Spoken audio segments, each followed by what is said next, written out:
তো এখনো মালের চূড়ায় আসা বাকি। তো চড়ছি আদি অনন্তকাল, এখনো চড়া বাকি খপ্পর মাল।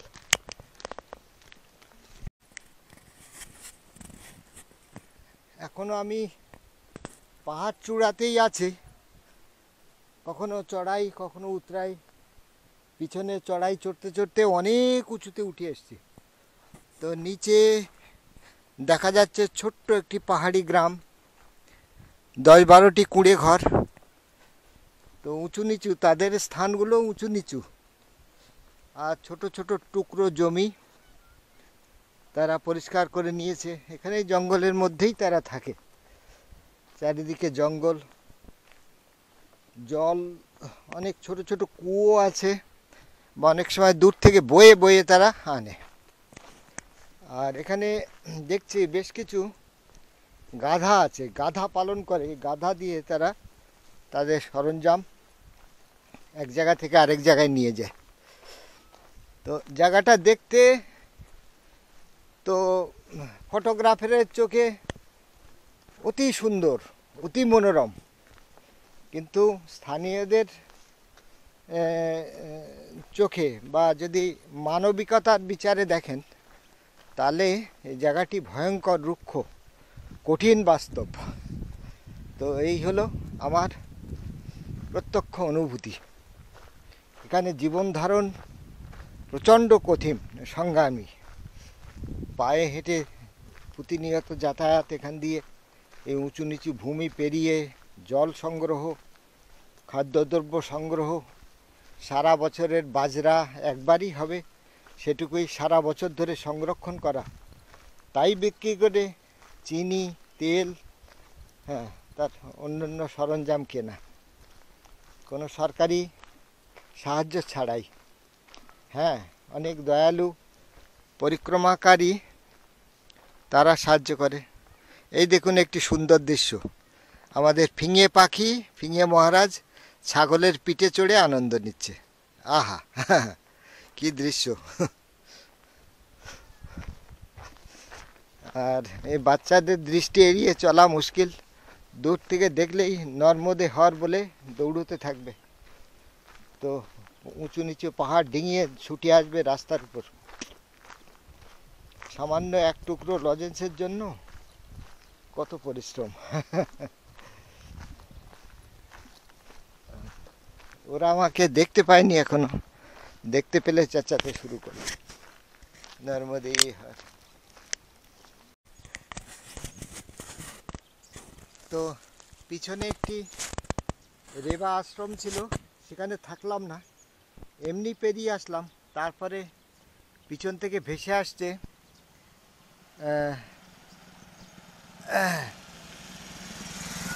মর্মান্তিক কান্নার সুর। তো এটা ভালোই হলো যে আমি ও জায়গাটায় থাকিনি। দুপুরে ওইখানে থাকার ইচ্ছা ছিল, কিন্তু কোনো রকমে এগিয়ে এসে খানিক দূর আসার পরে শুনছি এই মানে কান্নার, সে মর্মন্তুদ কান্নার সুর। দুটি মানুষের প্রাণহানি হয়েছে দুর্ঘটনায়।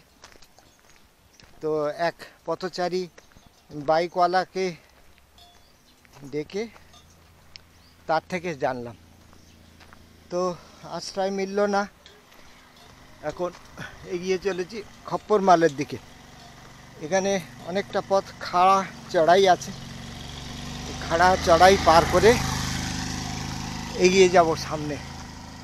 তো খপ্পর মাল এখান থেকে অনেকটা দূর, গরম হবে,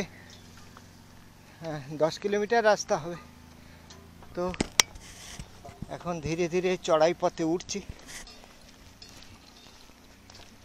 কান্নার সুর অনেক দূর পেরিয়ে এসছি, কিন্তু সেই বুক ফাটা আর্তনাদের সুর কানের মধ্যে এখনো ঢুকছে।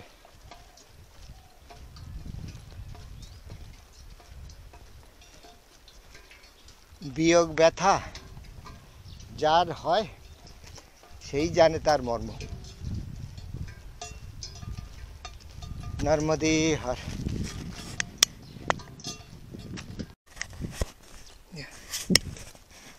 তো যে ঘটনাটি শুনলাম, তো দুজন স্বামী স্ত্রী ছিল। গত বছর একজনের মৃত্যু হয়েছিল অকালে, অকারণে, আর এবার আরেকজনের মৃত্যু হলো সামান্য কয়েকদিনের জ্বরে। তারও কারণ অজানা। স্বামী স্ত্রী দুজন চলে গেলেন, আর রয়ে গেল ছোট্ট বাচ্চা, শিশু। তো সে শিশু এখন নিরাশ্রয় হয়ে কিভাবে বড় হবে, কোন মায়ের কোলে স্থান নেবে, তার কোনো স্থিরতা নেই।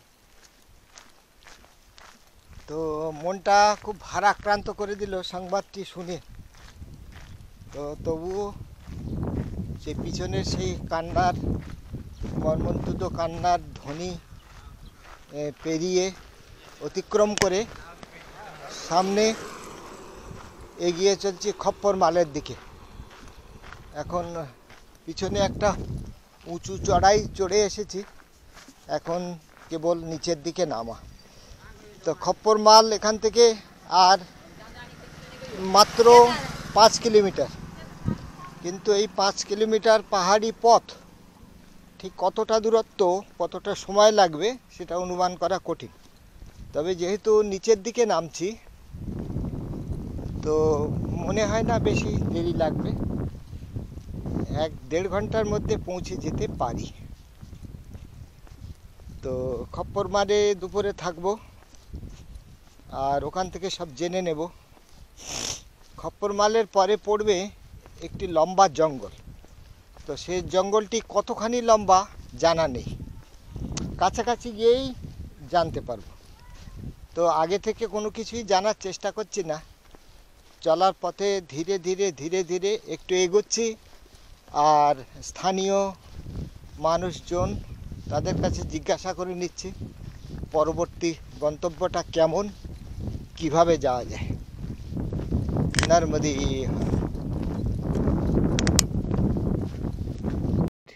উল্টো দিকে, রাস্তার ঠিক উল্টো পারে মিলে গেল নর্মদা মায়ের দেখা। ওই দেখা যায় মা নর্মদা, অনেকটা দূরে, 1 কিলোমিটার দূরে। এই হলো মা নর্মদা।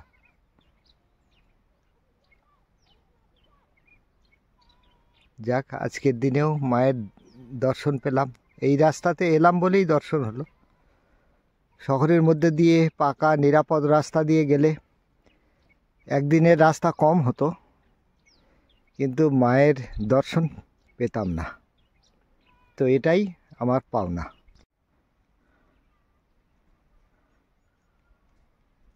খপ্পর মালের আগে, খপ্পর মাল থেকে 3 কিলোমিটার আগে, এখানে পেছনে ফেলে যাচ্ছি একটি পার্বত্য গ্রাম। নিচে, অনেকটা নিচে, আমি অনেকটা উঁচু থেকেই ছবিটা নিচ্ছি। দেখতে তো ছবির মতো সুন্দর, কিন্তু ভয়ানক রুক্ষ প্রকৃতি।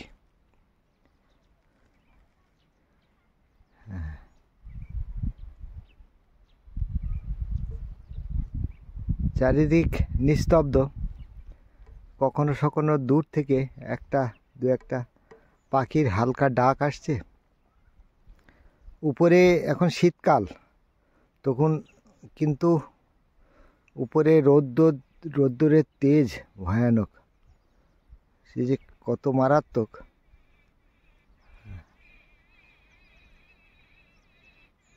এই হলো উঁচু উঁচু পাহাড়ের শীর্ষদেশ।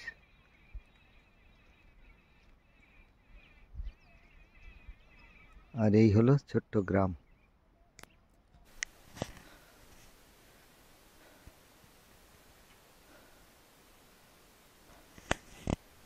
তো এসে গেছি খপ্পর মলের রাস্তায় সর্বোচ্চ অংশে।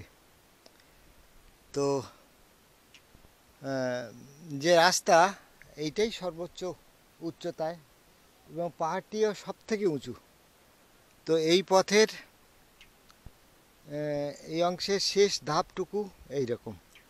এখান থেকে আদি অন্ত যতদূর চোখ যায়, এই দূরে মান আর রেবা এই গিরিখাতের পিছনে, আর চারিদিকে উঁচু উঁচু ধসপ্রবণ সব পাহাড় চারিদিকে।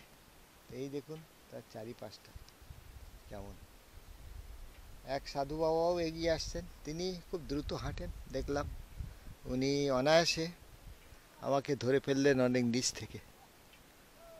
তো এই হলো সর্বোচ্চ চূড়া, নর্মদে হার। हाँ ठीक है।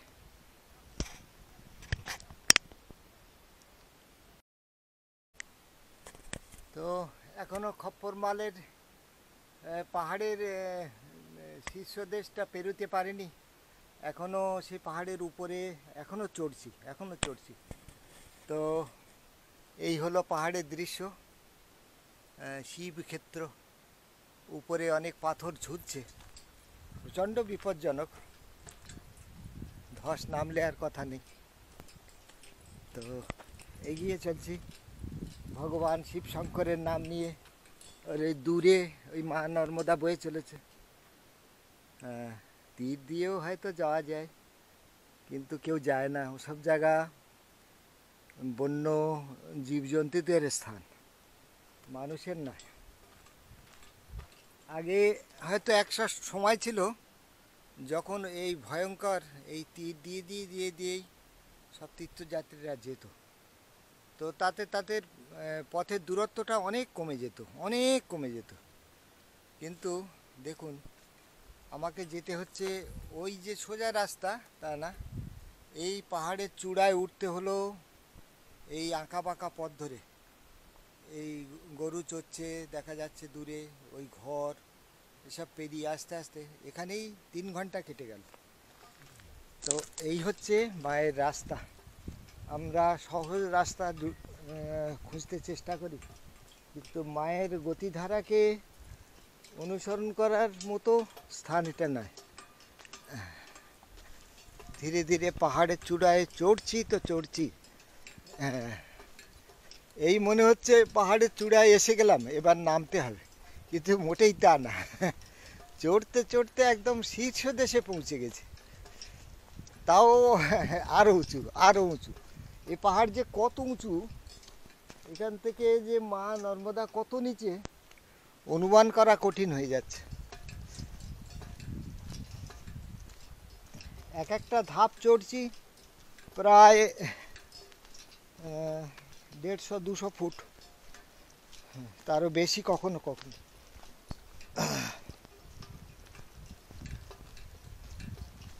তো এই পথে যে না হেঁটে গেছে তার পক্ষে বোঝা মুশকিল।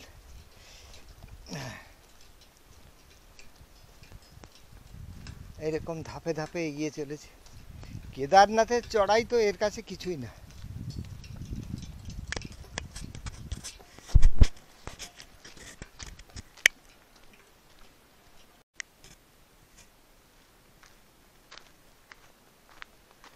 শ্রীরাম জয় রাম জয় জয় রাম, শ্রীরাম জয় রাম জয় জয় রাম, শ্রীরাম জয় রাম জয় জয় রাম, শ্রীরাম জয় রাম জয় জয় রাম, শ্রীরাম জয় রাম জয় জয় রাম, শ্রীরাম জয় রাম জয় জয় রাম, শ্রীরাম জয় রাম জয় জয় রাম, শ্রীরাম জয় রাম জয় জয় রাম, শ্রীরাম জয় রাম সীতারাম, শ্রীরাম জয় রাম সীতারাম, শ্রীরাম জয় রাম সীতারাম, শ্রীরাম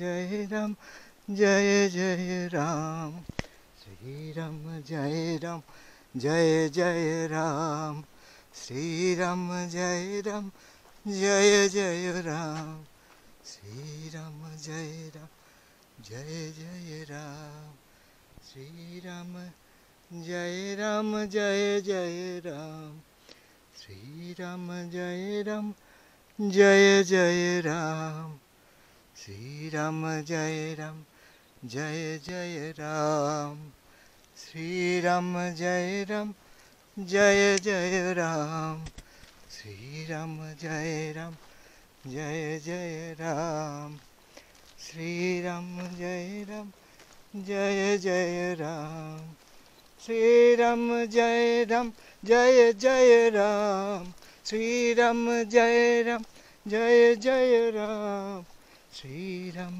জয় রাম সীতারাম, শ্রীরাম জয় রাম সীতারাম।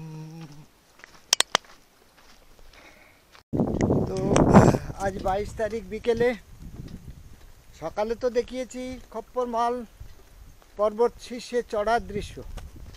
এখন দেখুন সেই পাহাড়ের চূড়া থেকে ধীরে ধীরে ধীরে ধীরে নামছি নামছি নামছি, এই তার দৃশ্য।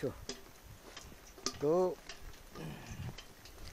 কেদার বদ্রীর রাস্তায়, কেদারনাথ নয় বদ্রীনাথ ধামের রাস্তায় এইরকম দৃশ্য অনেক আছে, তবে তার সঙ্গে তফাৎ আছে।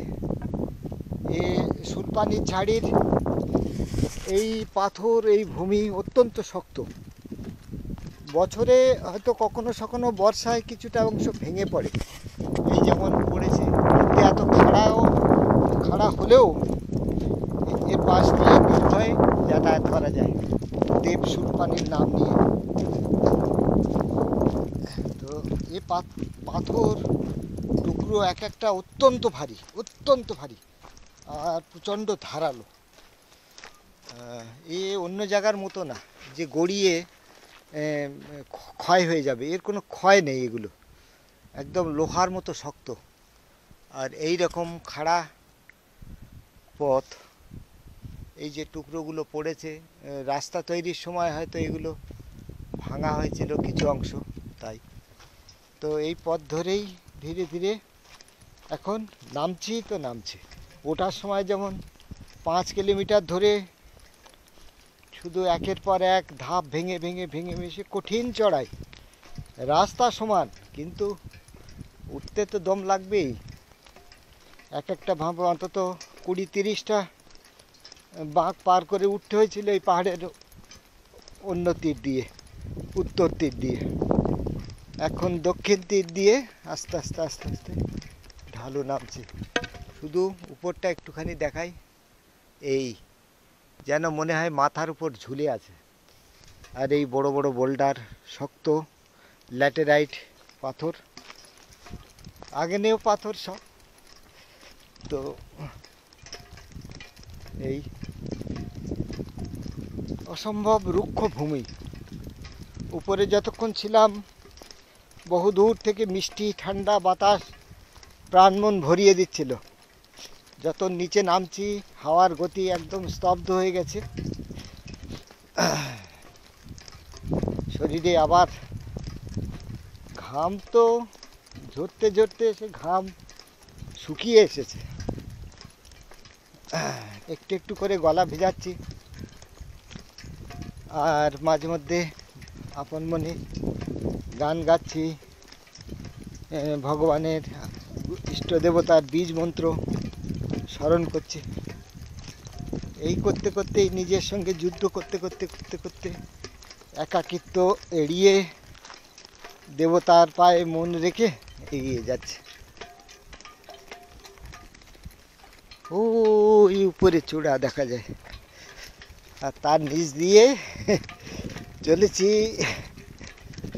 এক মানব শিশু। ভারী সুন্দর এক অনুভূতি।